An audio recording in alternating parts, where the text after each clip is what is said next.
दोस्तों, अफगानिस्तान पर कब्जे के बाद तालिबान ने खुद का उदार चेहरा दिखाने के लिए प्रेस कॉन्फ्रेंस से लेकर हर मुमकिन कोशिश की।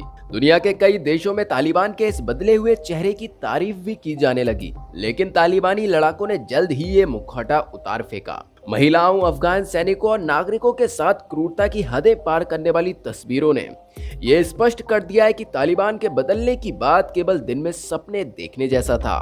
तालिबान के नेताओं ने उन तमाम समर्थकों की आकांक्षाओं पर पानी फेर दिया है जो अफगानिस्तान में लोकतंत्र का फूल खिलाने की उम्मीद लगाए बैठे थे। तालिबान ने बता दिया है कि अफगानिस्तान में इस्लामिक राज और शरिया कानून ही सर्वोपरि होंगे।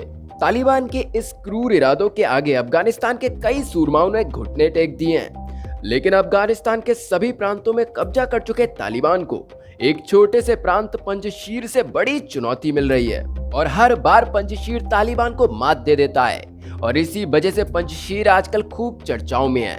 और इसी से जुड़े कुछ सवाल लोगों के मन में आ रहे हैं कि आखिर पंजशीर का इतिहास क्या है।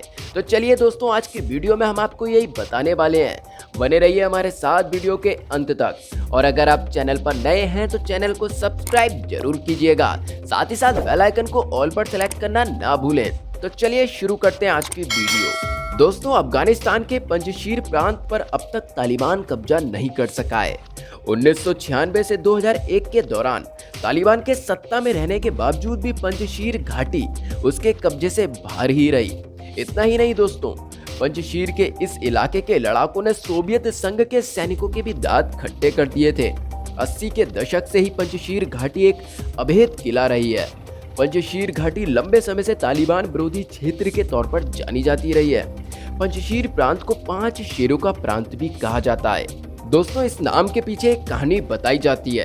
कहा जाता है कि 10वीं शताब्दी के दौरान गजनी के सुल्तान के कहने पर यहाँ के 5 भाइयों ने पंजशीर घाटी को बाढ़ के पानी से बचाने के लिए एक बांध का निर्माण किया था। इन 5 भाइयों के नाम पर ही इसे पंजशीर घाटी कहा जाने लगा। काबुल के उत्तर पूर्व में हिंदू कुश पहाड़ियों से लगे इस प्रांत को अपराजय माना जाता है।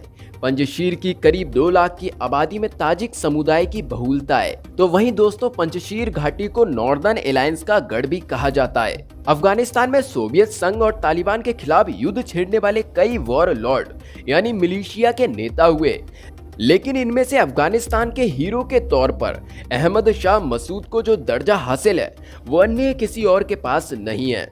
अहमद शाह मसूद वो शख्स थे जिन्होंने सोवियत संघ से लेकर तालिबान तक को दांतों तले चने चबा दिए थे। जी हाँ दोस्तों, सोवियत संघ की सेना ने पंजशीर पर कब्जा करने की कई नाकाम कोशिशें की, लेकिन हर बार बुरी तरह से शिकस्त का सामना करना पड़ा। सोवियत संघ की सेना के अफगानिस्तान छोड़ने के बाद अहमद शाह मसूद को सम्मान के तौर पर पंजशीर के शेर की उपाधि दी गई। 1992 में अहमद शाह मसूद को पेशावर समझौते के तहत अफगानिस्तान का रक्षा मंत्री बनाया गया था। उन्होंने 1996 से लेकर 2001 तक तालिबान की कट्टरपंथी सोच के खिलाफ भी मजबूती से लड़ाई लड़ी और पंजशीर को तालिबानी कब्जे से बचाए रखा। दोस्तों, सितंबर 2001 में अलकायदा के 2 आत्मघाती आतंकियों ने तालिबानी आतंकियों के धुर विरोधी अहमद शाह मसूद की हत्या कर दी थी और उसके बाद इसकी कमान उनके बेटे अहमद मसूद के हाथ में आ गई। दोस्तों, नॉर्दर्न एलायंस की कमान फिलहाल अहमद शाह मसूद के बेटे अहमद मसूद के हाथ में है। उन्होंने हाल ही में फ्रांसीसी दार्शनिक बर्नार्ड हेनरी लेवी से बातचीत में कहा था कि मैं अहमद शाह मसूद का बेटा हूँ। मेरी डिक्शनरी में आत्मसमर्पण जैसा शब्द नहीं है। अहमद मसूद एक अफगान राजनेता और national resistance front of Afghanistan के संस्थापक के तौर पर जाने जाते हैं। दोस्तों, लंदन में अंतर्राष्ट्रीय राजनीति में मास्टर्स डिग्री हासिल करने वाले अहमद मसूद तालिबान के प्रतिरोध का चेहरा बने हुए हैं। अहमद मसूद ने अफगानिस्तान के सभी लोगों से तालिबान के खिलाफ एकजुट होने की अपील की है। अहमद मसूद ने कहा है कि वो आखिरी सांस तक तालिबान के खिलाफ लड़ते रहेंगे। चलिए दोस्तों, अब बात करते हैं कि आखिर ये नॉर्दर्न अलायंस क्या है। अहमद शाह मसूद ने सोवियत संघ के खिलाफ पहली बार विद्रोही ताकतों को एकजुट किया था। 1996 में अहमद शाह मसूद ने तालिबान के खिलाफ नॉर्दर्न अलायंस की नींव रखी। नॉर्दर्न अलायंस के दम पर तालिबान के खिलाफ मोर्चा खोला हुआ था। इस दौरान अहमद शाह मसूद को मजार-ए-शरीफ के वॉर लॉर्ड अब्दुल रशीद दोस्तम का भी साथ मिला हुआ था। अफगानिस्तान पर तालिबान के कब्जे के साथ ही पंजशीर फिर से विद्रोह की आवाज बन गया। नॉर्दर्न अलायंस के झंडे तले अफगानिस्तान के उपराष्ट्रपति अमरुल्लाह सालेह, अहमद शाह मसूद के बेटे अहमद मसूद और बल्ख प्रांत के पूर्व गवर्नर अता मोहम्मद नूर के नेतृत्व में यहाँ तालिबान विरोधी सैनिकों और लड़ाकों की फौज इकट्ठा हो रही है। दोस्तों, नॉर्दर्न अलायंस का एकमात्र उद्देश्य तालिबान को सत्ता से बाहर करने का है। पंजशीर प्रांत में तालिबान विरोधी लड़ाकों और नेशनल आर्मी के सैनिकों के इकट्ठा होने की खबरें काबुल पर तालिबान के कब्जे के साथ ही आनी शुरू हो गई थी।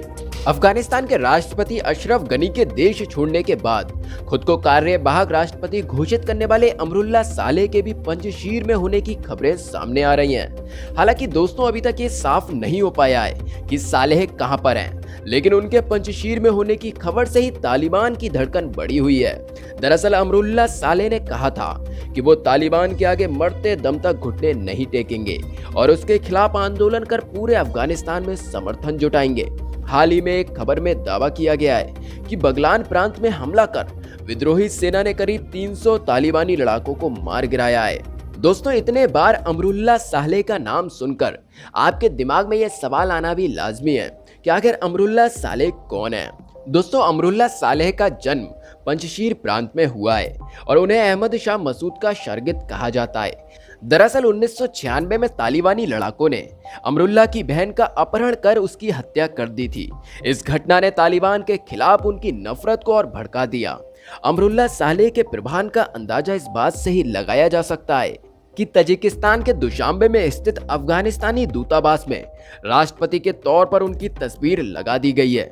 उन्होंने अफगानिस्तान की इंटेलिजेंस एजेंसी के हेड के तौर पर भी काम किया है। तालिबान के खिलाफ अमरुल्लाह ने जासूसों का एक बड़ा नेटवर्क खड़ा किया था। दोस्तों, माना जा रहा है कि इस नेटवर्क के सहारे ही वो तालिबान को चुनौती दे रहे हैं। अफगानिस्तान के पूर्व राष्ट्रपति हामिद करजई तालिबान से बातचीत के पक्षधर थे। अमरुल्लाह ने इसका विरोध किया और करजई को सत्ता से बाहर होना पड़ा। 2014 में अमरुल्लाह अफगानिस्तान के उपराष्ट्रपति बने थे। दोस्तों, काबुल पर कब्जे के बाद जब तालिबान ने यह कहा था कि वो युद्ध खत्म करने की घोषणा करता है, तो अमरुल्लाह ही वो शख्स थे जिन्होंने तालिबान को चुनौती देते हुए ये ट्वीट किया था कि युद्ध अभी खत्म नहीं हुआ है। तो दोस्तों, आज की वीडियो में बस इतना ही। आशा करता हूँ आज की वीडियो आपके लिए पसंद आई होगी। वीडियो को लाइक करना, कमेंट करना और शेयर करना ना भूलें। साथ ही साथ हमारे इस चैनल की बाकी वीडियोस को भी जरूर देखें। चलिए मिलते हैं एक और नई वीडियो के साथ। जय हिंद।